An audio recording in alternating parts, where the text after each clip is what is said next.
Good morning, church. Today we're on 1 Kings chapter 4. And if you remember back in chapter 3, Solomon asked God for wisdom, and God granted Solomon that request. And here in this chapter, we learn more about Solomon's wisdom and the many ways that God abundantly blessed Solomon. And like Solomon, we too need wisdom. Parents need wisdom to bring up their children in the discipline and instruction of the Lord. Husbands and wives need wisdom on how to have a marriage that is a picture and reflection of Jesus' love for the church. We need wisdom in our work. Church leaders need wisdom in leading God's church for His glory and for the eternal good of the church members. And the good news is that God has not left us on our own when it comes to wisdom. God has given us His Word, and His Word teaches and corrects and trains, equips, encourages, and gives us joy.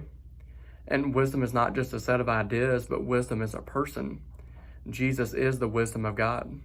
In 1 Corinthians 1:30, it says, "And because of Him, you are in Christ Jesus, who became to us wisdom from God, righteousness and sanctification and redemption." We can also go to God in prayer and ask Him for wisdom.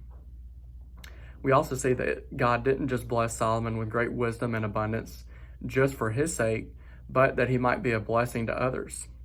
It says in verse 34, "And people of all nations came to hear the wisdom of Solomon, and from all the kings of the earth who had heard of his wisdom."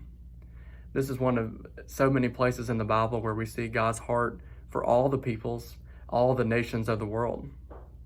Psalm 67, 1 and 2 says, "May God be gracious to us and bless us and make His face to shine upon us, that your way may be known on earth, your saving power among all nations." As God blesses us with wisdom and abundance, let's spread that blessing here in Birmingham and throughout the world in obedience to the Great Commission. Hope you enjoy 1 Kings 4 today.